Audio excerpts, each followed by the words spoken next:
Pengineko ni kwamba serikali imeimarisha juhudi za kuwalinda vijana dhidi ya bidhaa za tumbaku na nikotini kwa kushinikiza sheria kali za udhibiti wa tumbaku.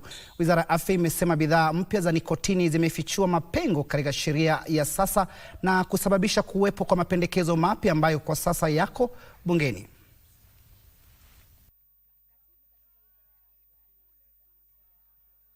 Viwango vya kitaalamu Mary Muthoni amesema Wizara ya Afya inakusanya maoni ya umma kote nchini kama sehemu ya mipango ya kurekebisha sheria ya kudhibiti tumbako ya mwaka 2007. Akizungumza wakati wa mkutano wa baraza wa umma chini ya mpango wa jamii imara mashinani huko Thokoa, Mwigwani, Mwingi Magharibi, Muthoni alisema sheria ya sasa imepitwa na wakati.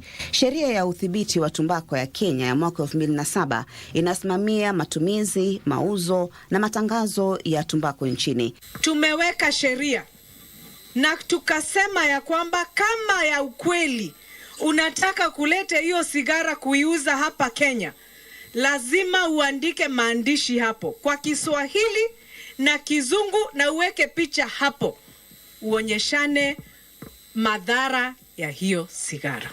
Inahakikisha maeneo ya umma yasiyo na moshi kwa 100%, kuamuru maonyo ya kiafya kwenye vibandiko na kukataza vikali mauzo kwa au na watoto, huku ikihakikisha ulinzi mkali wa afya wa umma dhidi ya moshi kutoka kwa wavutaji.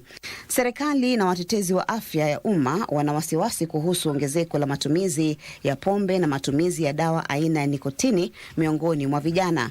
Kama mumeonyeshwa ile tubako iko siku hizi, hiyo kwanza inakuja kama kalamu. Hata mtoto wako wa 15 years hauwezi ukajua ni tubako wamebeba, kwa sababu hutawahi muona na kiberiti, hutawahi muona akiwasha, hutawahi muona akivuta. Marekebisho yaliyopendekezwa yanalenga kudhibiti bidhaa zote zinazoibuka za nikotini kama vile sigara za kielektroniki yani vapes na mifuko ya nikotini chini ya kanuni kali zinazotumika kwa tumbako ya kitamaduni. Haufai kuuza sigara ikiwa one stick, uuze ikiwa packet. Ukiona mtu akienda kununua ikiwa stick, piga simu kwa DCC. Piga simu, kwa sababu huyo ndiye anaenda kuharibu watoto wetu.